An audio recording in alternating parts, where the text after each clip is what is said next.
Hey, it's Sam, and I'm talking today about Mercury and Venus in Pisces and what I call the Einstein effect, because Einstein had this. It's also what's called a Neecha Banga Yoga with a debilitated planet and an exalted planet. So I'm going to unpack this for you today.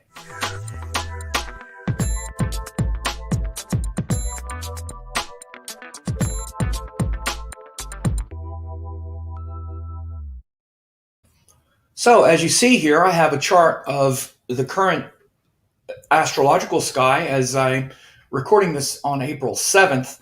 And you can see that we have Venus, Sun, and Mercury up here in Pisces. And they're, one second, and they're,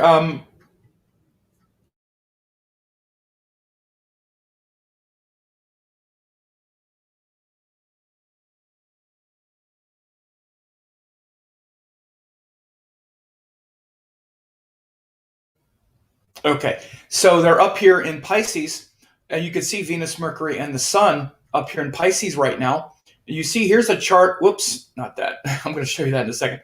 This is the chart of Albert Einstein. You see, he was born with Venus, Mercury, and Sun, and Saturn also in Pisces.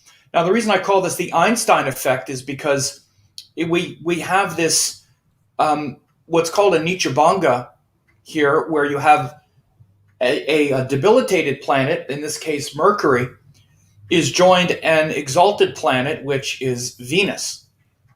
Now, there are many different ways where the debilitated planet can join the exalted planet and cause this Neecha Banga. But this is probably the best one because Venus and Mercury are very good friends.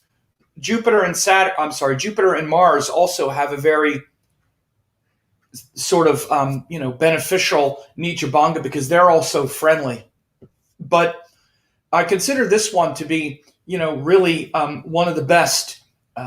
Also, when Venus is debilitated and joined Mercury, again, that's also really powerful because, of course, Mercury is exalted in the sign of itself. But this specific placement is really important as well. And we see it play out in the chart of Einstein. He was, after all, Einstein, right? The kind of standard upon which we measure intelligence. Now, he was Gemini, which of course is a sign of intellect and intelligence, and his ruling planet Mercury was debilitated in in Pisces. But it was joined this exalted Venus. So what does that mean? What is the promise of that? Particularly as it's happening now, and it's been happening, where we've had Venus in Pisces for a while, and Mercury joined also like about a week ago. So we've had this Neecha Banga going on. This debilitated planet joined the exalted planet now for about a week.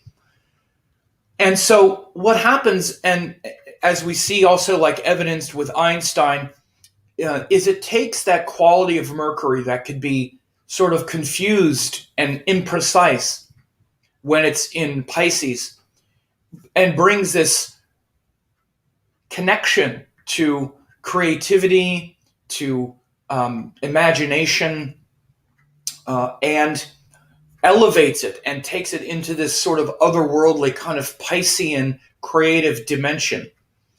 Now, again, if Mercury is just there by himself without Venus, right, without the exalted planet, then these qualities of Mercury, which are to be precise with the details, which are to be able to organize all the details and keep everything straight in the proper measure, where we choose our words carefully and where we, ration out the details and organize them, in the correct way, that will just tend to get blurry. By the way, it was that way with Einstein as well, which is something that you also need to understand when you get a Neecha Banga. It doesn't cancel the issue with the debilitated planet. Even with Einstein, his Mercury was debilitated in Pisces, which means what Mercury does, which is sort of plug us into the day-to-day details and the literal aspects of life, still winds up being sort of confused. This is why, he was famous and sort of notorious as the kind of absent-minded professor archetype where, he would ramble or he would lose connection to the moment and the details of the moment, which is what Mercury really, really connects us with. And it's why Mercury is exalted in Virgo, which is all of those literal details. But again, you also have to remember that the exalted planet, which is Venus in this case, is also a bit of a wild card because it's not in one of the signs that it rules. Venus rules Libra and Taurus, which is also a very practical which are very practical signs. Taurus and Libra is very literal, like in conversation with other people and very much, present to the sort of structure and mechanics of conversation and of being present with another person. So again, Venus is very much, that's the real nature of Venus, is to nail us into that sort of thing. The exaltation point of Venus, though, is in Pisces, which is like, woo, elevated to something beyond this world. So again, it tells you something about exalted placements also, is that they're kind of an otherworldly quality. They sort of take the energy and push it into something that's even somewhat transcendent of this world. So you have to be careful when looking at exalted placements to not get lost and to see how exalted placements are different than planets in their own sign. When planets are in their own sign, they're very organized and aligned to do the things that they do in the world, first of all, and to do them very well. Like Venus and Taurus, very much aligned with those Taurus things, right? Organizing the world in a beautiful way, and people. Again, Venus is very much about people. Venus in Libra, very much about a lot of skill with others in this, in that regard. Venus in Pisces, those things of the world could be a little bit lost because the nature of Venus now goes into something transcendent. But what it shows is that we wind up finding beauty in things that are not just literally in this world, not things that are sensual, which is very much Venus and Taurus, or things that are personal, like Venus and Libra, but things that are transcendent. And this is how Venus can actually get stuck in the world. And this is what you can look at with exalted placements. They sort of take us out of this world. In an astrological sense, though, this is why they can also be very disruptive as someone is living their life. Because we're living our life in the world. We're not living our life in this transcendent state. So those exalted placements actually take things into a transcendent nature. Mercury is the only one that's exalted in his own sign, which shows Mercury is already kind of in these other dimensions, not other dimensions, but he's already somewhat ungrounded because Mercury is our ideas and our intellect and putting things together. So he gets exalted in something that's very down to earth and very literal. He's the only one exalted in his own sign, which means opposite that. And he's like, woo, I'm out here somewhere in space. And that's still the nature. So you may have noticed since Mercury went into Pisces, which actually happened, Mercury entered Pisces. Excuse me, let me pull it up here. Mercury entered Pisces on the 31st. So yeah, it's been about a week. Since then, since April 1st, you would say, it's been a lot of creativity, a lot of imagination, like, okay, I'll do this. And especially like for artists, musicians, lovers, any kind of writing or creativity has been very powerful because Mercury has gone into Pisces, where that can be a, very, powerful faculty is transcending all the details of the world. But then it winds up in this place that can be sort of unfocused. Again, it doesn't mean it's necessarily bad if that's what you're doing. And that's what we wind up doing when Mercury's in Pisces. If someone has it there in their natal chart, they wind up having their head in the clouds like that. But then, like, for example, if we go back and look at Einstein and his chart, his head was kind of that way. But then Venus was there, which really elevated it toward this beautiful place where this highest quality of Pisces and of Venus really emerged. Of course, it was also in Einstein's 10th house, so it showed that his duties and responsibilities took on this quality of the imagination. Also, Saturn was there, which is the 9th house ruler, which also shows a lot of focus and drive. And the sun was also there, which is about the illumination and the power. So you see in Einstein's chart, he's got 4 planets there. They're all in his 10th house. 2 of them are the indicators of career, the sun and Saturn. They both are really powerful to make us want to take on high levels of responsibility and handle pressure. So again, you see that his 10th house is really supported. He's got the 2 indicators of the career in the 10th house, the sun and Saturn. And he's got an exalted planet there, Venus. And he's got his ruling planet, Mercury, is also there, even though it's in the debilitated state. This is why you also have to be careful putting too much importance on the debilitation of the planet. It's one facet. Many times there's some kind of Neecha Banga going on, some kind of modification of the debilitated state.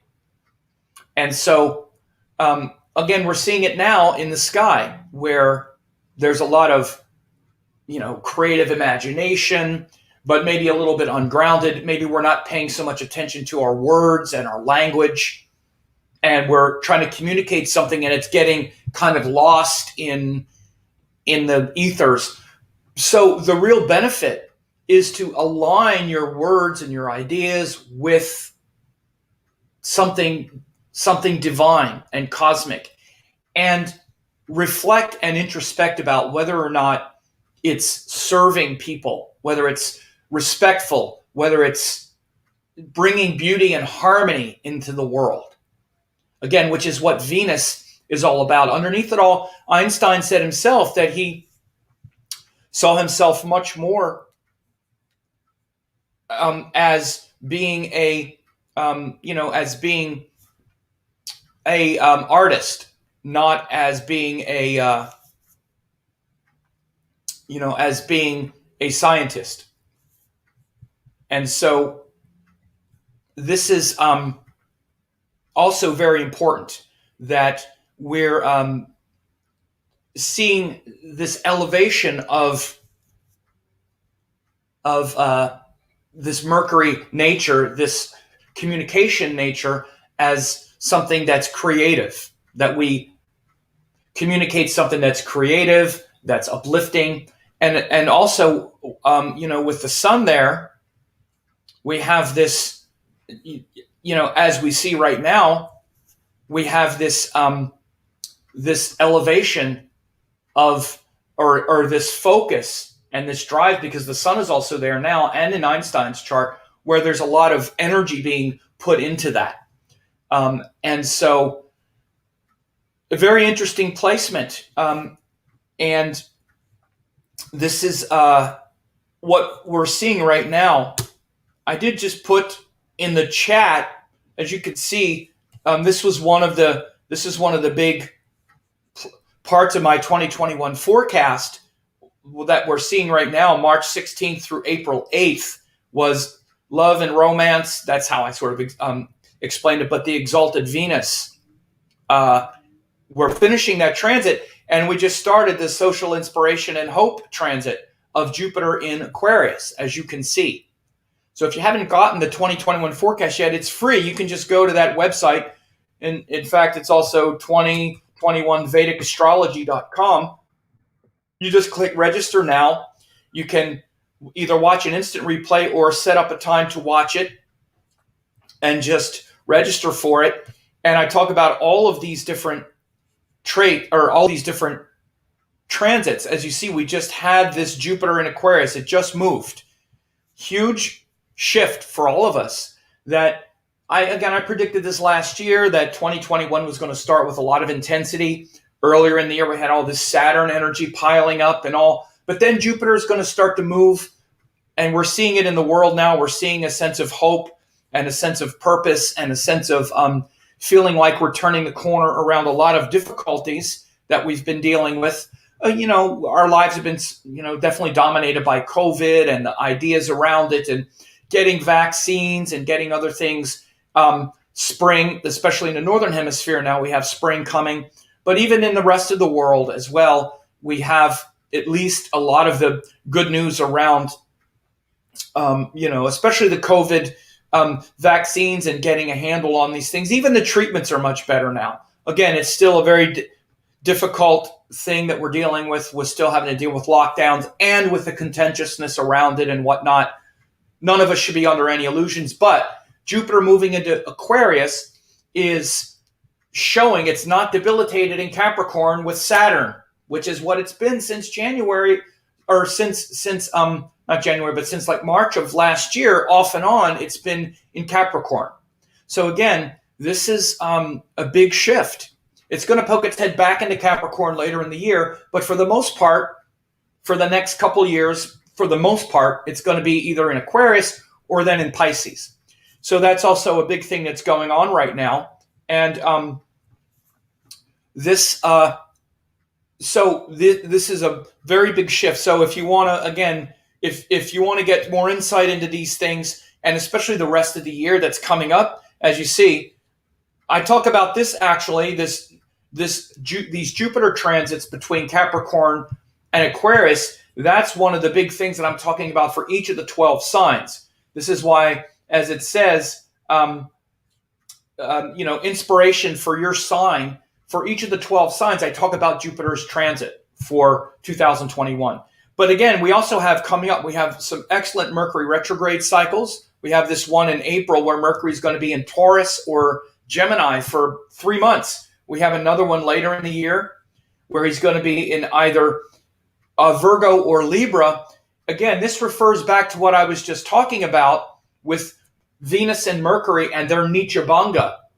When Venus and Mercury are doing this kind of exchange, when Venus is in Mercury signs, Mercury and Venus signs, especially in Taurus and Pisces, it's very powerful because even though Venus will be debilitated when it's over here, it's going to be either join Mercury or, exchanging with it. So we have this later in the year. We also have eclipses and other things. So check that out at that link. But so again, as we're talking about here now, this what we can also see with the debilitated planet joining the exalted planet is that the difficulty of the debilitated planet, in this case, the problem of Mercury, like losing the details and getting, lost in speech or saying things that aren't as clear as they would like. That frustration can be somewhat forgiven. We wind up having a lot of dignity, having a lot of dignity, but also diplomacy was the word I was looking for. And we wind up being,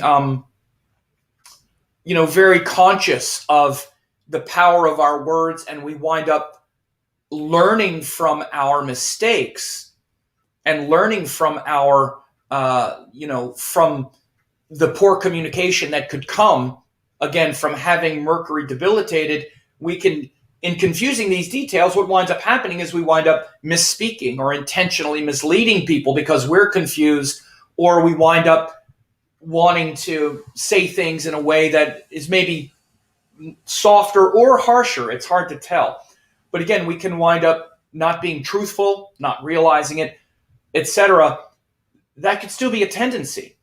Because one of the things about a good Mercury is that it's honest and it's truthful. And the first benefit, or the first way we show someone being honest with others, is we're honest with ourselves. And we first understand the words we're using and the truth. And we understand that it's important to speak it. I need to speak the truth, not be political, not always try to spare everyone's feelings. I don't mean in a militant way, but I mean in general.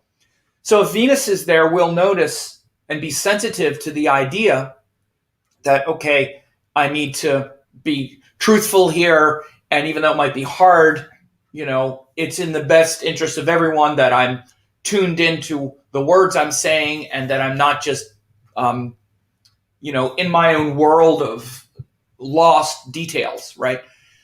So the exalted planet will tend to pull up and uplift the debilitated one in that regard. And not to mention, it winds up aligning it with creativity and whatnot, like I said about Einstein, because Einstein even said that his theory of relativity was more of a product of being creative, not being scientific. And in fact, we could see a lot of the scientific parts of Einstein's chart actually, a lot of it came from this exalted Mars. This is where all that math really comes from, and the Saturn. A lot of this, again, his, because Mars and Rahu, again, Rahu expands things. He's got an exalted Mars in its exalted sign with Rahu in the 8th house. This is where a lot of that accelerated computation, because Mars is very much about math, because math is very formulaic. It's very black and white. Mercury is not really math. Mercury is about creative thinking. Mercury is about synthesis. So again, of course, he was a very synthetic thinker. He imagined the synthesis of things, which again, that's Mercury in Pisces gets all that kind of maybe blurred together. But if there's something elevated, like the Venus, then it takes that potential confusion and pulls it into something very intelligent. And for Einstein, Venus is also the 5th house ruler. So the 5th house ruler is literally the planet of intelligence for a Gemini person, because the 5th house is the house of intelligence, creative intelligence, the things we love. This is why Gemini people, the thing they love the most is things that are beautiful, like Venus stuff, because it rules their 5th house. So it wasn't just that Einstein had the exalted Venus, but it was his 5th house ruler, and it was exalted in the 10th house. So that in and of itself, just the 5th house ruler exalted in the 10th, or the 5th house ruler in the 10th, regardless of dignity, is a Raja Yoga, because it's a trine lord in an angle. But with Einstein, it's just massive, because it's not just a trine lord in an angle, it's exalted, it's joined the ruling planet, who also rules 2 angles, and it's joined Saturn, which is another Raja Yoga in the 10th house, the 9th lord in the 10th. It's massive, massive Raja Yogas here. This is what's then called a Neecha Banga Raja Yoga. They're all different. So anytime we get Mercury, Venus joined in Pisces, it's Neecha Banga. That just means that the Neecha planet, which would be Mercury, the debilitated one, is transformed and modified by the exalted one. That's called Neecha Banga. That has nothing to do with rulerships, ascendants, or anything else. But then if the planets that the houses rule wind up fulfilling certain situations, like being angle lords or trine lords coming together or what have you, then the Neecha Banga can become a Raja Yoga. That's another condition, because the planets themselves form yogas. So if you see Neecha Banga Raja Yoga, that many crazy Sanskrit words, then you know you got something powerful, at least this one. The Neecha Banga Raja Yoga is just massively powerful. Because again, even if Einstein would have been born, right, even if he would have been a Cancer ascendant, let's say, it's still Neecha Banga in his 9th house. That's still powerful. But it's not Neecha Banga, it's not Neecha Banga Raja Yoga. At least the Mercury part is not Neecha Banga Raja Yoga. Venus still forms a Raja Yoga, but Mercury is not having a Neecha Banga Raja Yoga, because Mercury doesn't rule an angle. The reason it's Neecha Banga Raja Yoga is because Mercury rules 2 angles, and the planet that's causing the Banga, Venus, rules the trine. So those 2 planets are in themselves forming 2 Raja Yogas, because Venus is a trine lord, joined the lord of 2 angles, and it's bringing a Neecha Banga to the planet, Mercury. So it's a very specific thing. And so, but the principle is there for all of this power. And so this, oops, what did I just do? 1 second. Yeah, sorry. So this, So this placement that we have right now has a lot of that sort of potential. Now I call it the Einstein effect because it shows this potential, right? It shows this potentiality. And but again, the potential isn't always manifest. So you can't just say, oh yeah, Einstein had that. Like now we're all Einstein or something, right? No. For Einstein, this winds up being a Neecha Banga Raja Yoga in his natal chart because he has a Gemini ascendant, right? But in the sky right now as well, for Gemini ascendants and Virgo ascendants, it's a Neecha Banga Raja Yoga by transit, which means the Gemini people and the Virgo people are experiencing this transit as a Neecha Banga Raja Yoga. And it's their ruling planet who is participating in it. Again, and it's because of the rulerships. So this is why Vedic astrology, again, all of this, I get a lot of simplistic questions often about things like this, and people will make simplistic assertions. But it doesn't mean that you can't make certain assertions like I've done here about the nature of Mercury and Venus in Pisces and why they would act this way. But you really need to drill down into the details if you're going to be specific to a level of being applicable to a person. That's why when someone says, oh yeah, I have that too, and I'm Aquarius, what does that mean for me? It's all different because I got to bring in house rulerships and all like that. So, but I think this was an interesting case study, and to talk about this this potentiality right now. And a lot of the real potential is being shown by the exalted planet, because the exalted planet is the one that's really taking the the potential difficulty and sort of transmitting it to something very elevated. One second.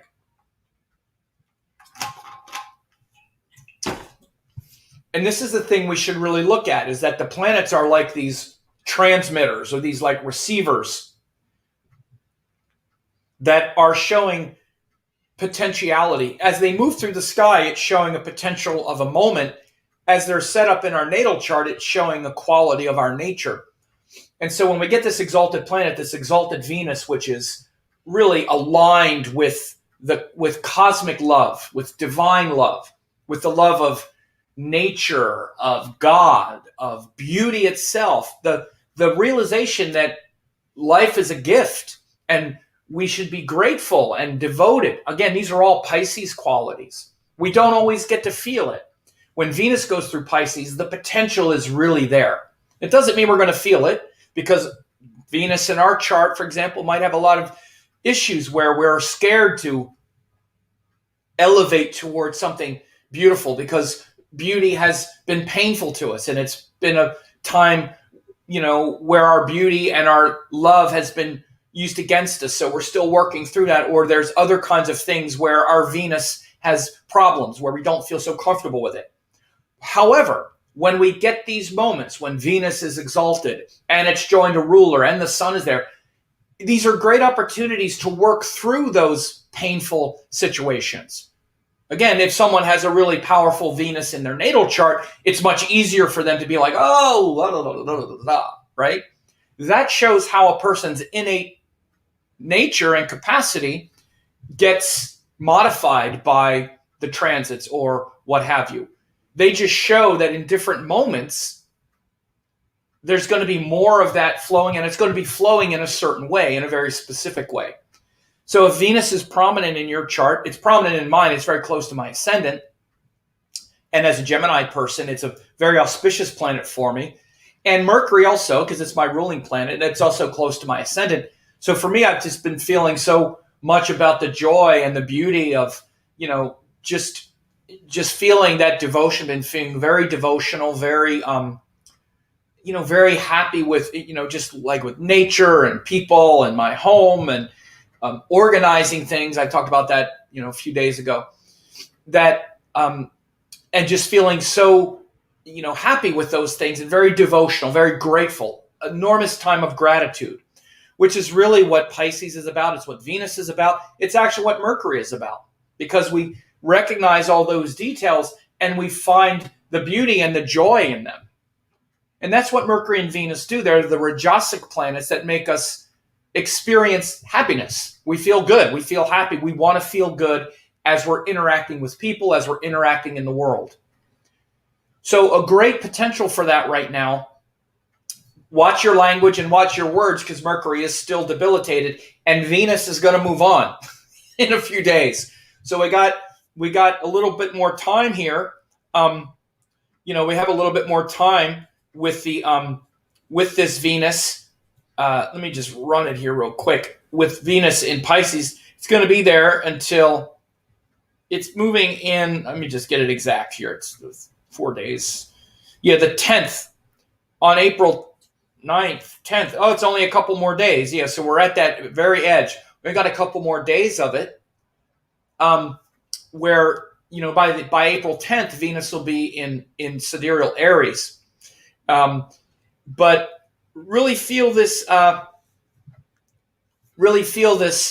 joy and this sort of rescuing of, maybe there's a little bit of confusion, or maybe about your language or your words or your communication, but how it's kind of being rescued and channeled into a devotional state. And ultimately, that quality of Venus in Pisces, I always refer back to what the great words of my guru Amma always says, which is that she says, yes, we're here to be happy. We're here to find happiness, but happiness for no reason. Happiness for no reason. And the first time I heard her say that, I was like, that's totally Venus in Pisces. Happiness for no reason. Because when you look at Amma, she's always happy. But she has no reason to be happy. There's no reason. So if there's a reason to be happy, like if your happiness is based on something happening, like I'll be happy if I get this, or if I get that, or this happens, then I'll be happy, then you're going to be unhappy. Because there are a lot more reasons to be unhappy than, frankly, there is no reason to be happy. People in their life who you see that they're perpetually sort of unhappy, and you try to, quote, cheer them up or something, maybe you try to do it, and they can always find 100 reasons to not be happy, no matter what it is. And we can all do this. And we all have to be careful, even in an information-driven world. There's always reason to be unhappy. Like I remember, wasn't that long ago, I posted something. I don't remember what it was. Oh yeah, I posted something about how beautiful the weather was.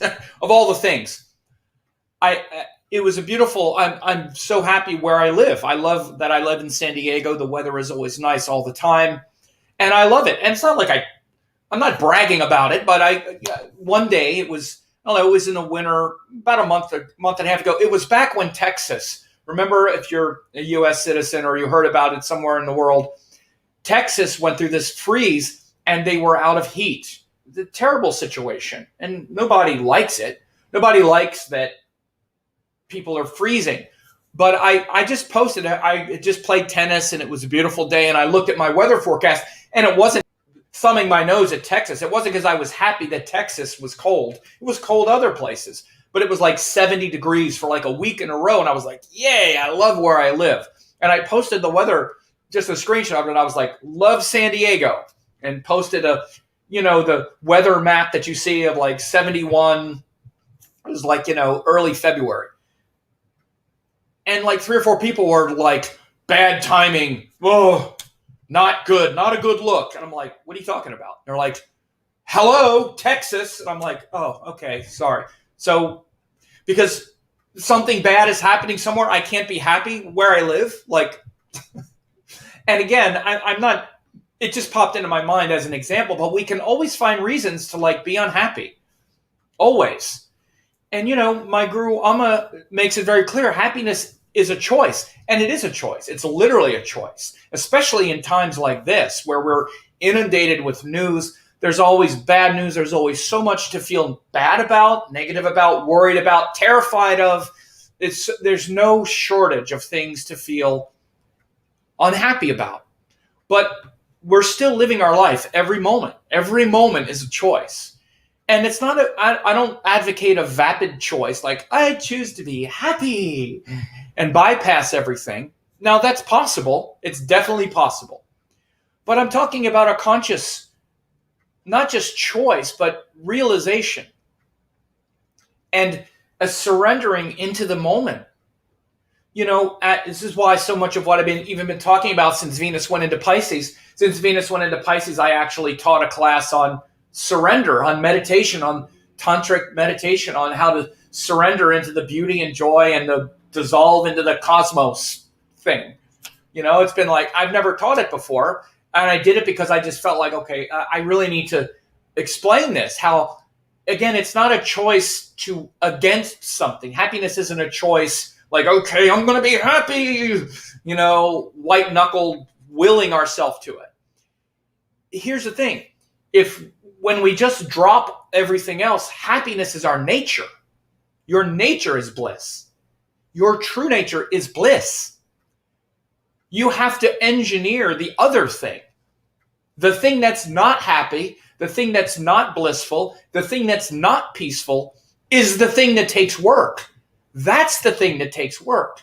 And that's the thing that the ego is constantly working on. Let me find another way to be unhappy today. Let me find another way to feel bad today. Another way that I'm inadequate, that life sucks. This is wrong, that's wrong. Everything's wrong. And you're going to tell me I should be happy? Look at everything that's wrong. It's like, that's the thing that takes effort. It does take effort.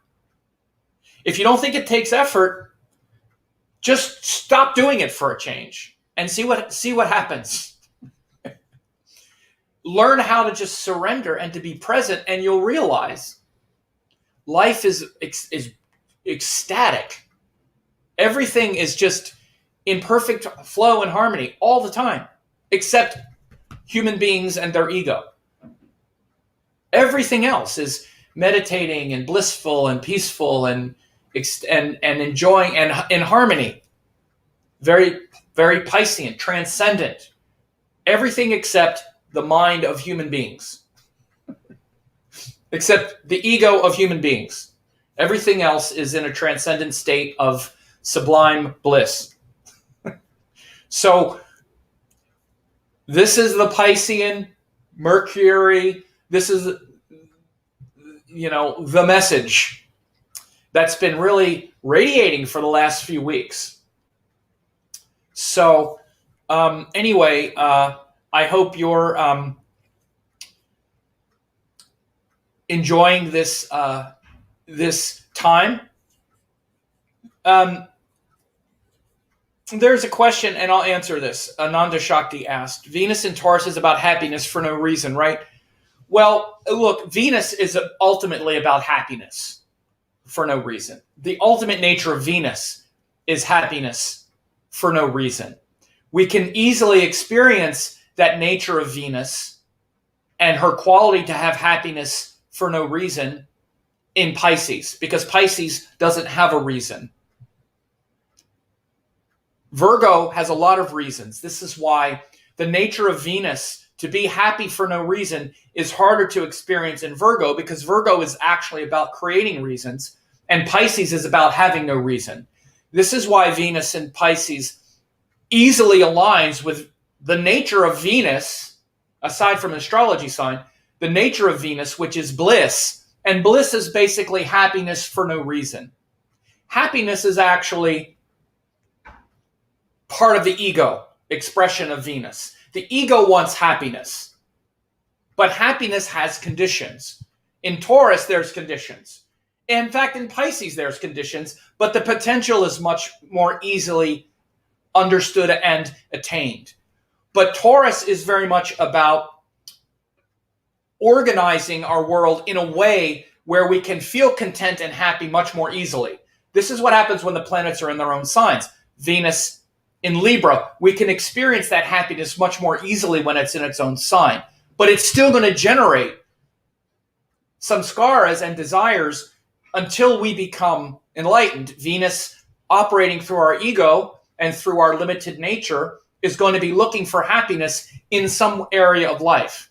When it's in its own signs, it's going to be able to find it much more easily, understand it, and enjoy it, let's say. When it's in other signs, it gets harder because now it's not in its own domain. Like when it moves into Aries, now we're going to be looking for happiness in things that are related to Aries. Like taking on this argument, that's going to make me happy. Venus, like an Aries. Arguing about this thing and being strong, powerful individual, that'll make me happy. That's why, no. So the pure nature of all the planets have that quality. The pure nature of Venus is happiness for no reason. Exalted in Pisces gives it, takes it closer to that innate nature, right? So this is how you can understand the exalted placements, so to speak.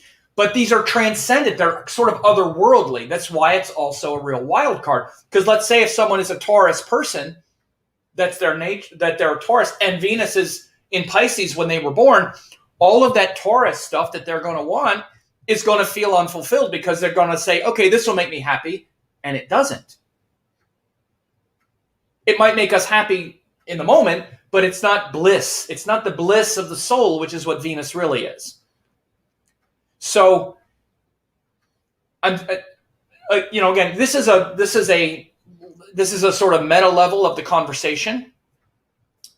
And I teach these things. My certification course, I go deeply into all of these things for all the planets. They're all the pure aspects of consciousness, right?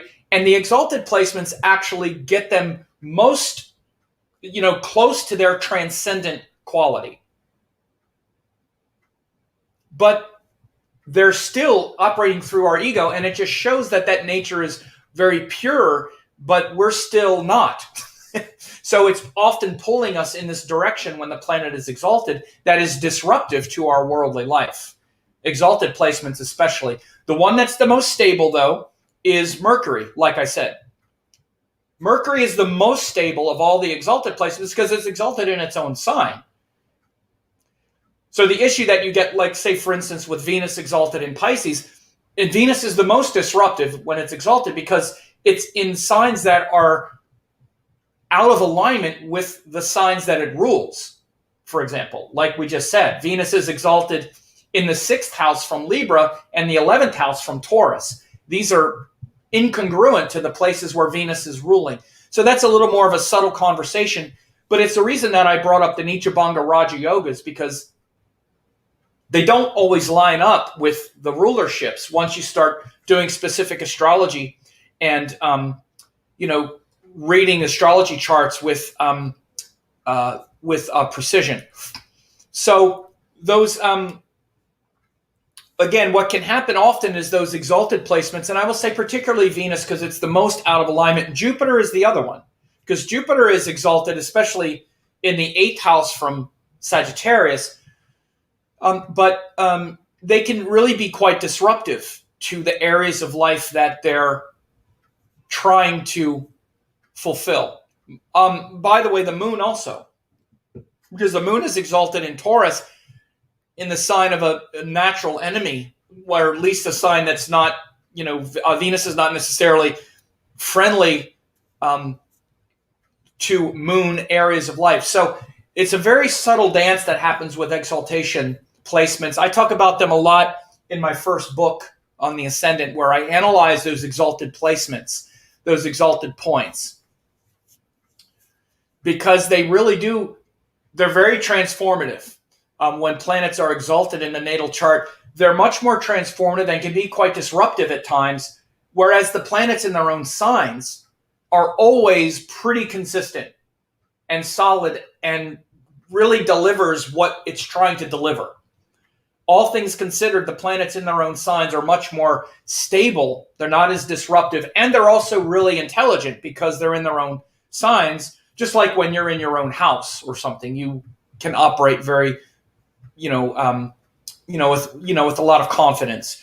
So that's a good question, Ananda, and I wanted to just take that question. But again, I'll just one more time, I do just want to say, if people are interested in, if you haven't gotten the 2021 forecast yet, you can go to that website. You see all of the things that I analyze. It's free. You just go and you register. You do give your email address, full name. And by the way, when you do that, it's not, I send a lot of free updates and stuff like that. A lot of free classes that I also send people. I don't inundate you, but a few times a week, maybe, sometimes not that much.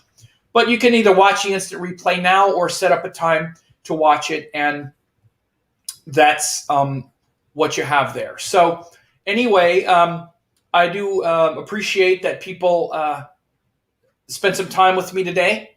And again, get the most out of these last few days. And just in general, last thing that I'll say is that you can always remember the principles that I talked about here as well. The qualities that I mentioned about Venus. All the planets are these transformational energies because we experience them through our ego, through our limited nature. We experience Venus as happiness. If I get this thing, I'll be happy. Now, if it's in Taurus or Libra, we're able to get that thing often much easier, and we're able to appreciate it and do those things that Venus wants to do to not bring suffering. When it's difficult, we have a hard time getting it, or then we get it and we don't appreciate it, or we have a battle with it or something, and then it's more difficult. But when it's exalted or those kind of places, it's almost sort of transcendent, trying to take us kind of out of our normal cycle. But again, that disrupts it. That disrupts our cycle. So all the planets operate this way. And so try to remember that about Venus as well. We want something through our ego, and one of the big things that we want to do with something that we think is going to make us happy is we want to capture it, possess it, own it. It's mine. This is the problem, by the way, of Venus and Taurus, is we can get it, but then do we have it or does it have us? Okay, I got all this nice stuff now in Taurus and all these people and this family and this beautiful thing, and I have it all. But do you really have it or does it have you? Who is the possessor? So the big suffering of Venus is trying to possess something and own it, and it's mine. Now try to take it away, and now see what happens. Now see how Venus-y I can be when someone tries to take away this thing that's mine, that makes me happy and is beautiful, a beautiful part of my world. And then you'll see how much Venus is really operating. Because now, how respectful am I? How much respect and beauty and happiness do I give and can I share when someone tries to take something away from me that's making me happy? Now we're getting into the real thing that's going on. But you'll notice Venus in Pisces is not about owning anything of this world. It's not about ownership. I'm owning a piece of this existence because we got to give it all back. We don't own any of it. It all belongs to the Divine Mother. It all belongs to the cosmos, including this beautiful meat suit you're in that you can enjoy. You enjoy the food and the beauty and this and that, and none of it's yours. These senses aren't yours. This body's not yours. This mind isn't yours. None of it's yours. You're renting it. So this is a very high quality of Venus in Pisces, is saying, okay, I don't own any of this. It's true. And I don't want to. I'm just floating in the river of beauty and I don't own anything. And it's okay if this person who I love and who I want to possess doesn't love me back. It doesn't mean I have to hate them. Or they used to love me, now they don't, so I hate them now. Because they were the key to my happiness and now it's gone. Or some other twisted, bastardized version of love and joy and beauty and happiness. So again, that's the last quality of Venus in Pisces, that's what I mean by transcendent. Transcendent of all of this. So keep that in mind. And again, I thank you for your time and attention today. Share this with others if you think it might help them, if people want to hear this crazy stuff. Not everyone wants to hear it, but apparently you do. So I'm thankful for that.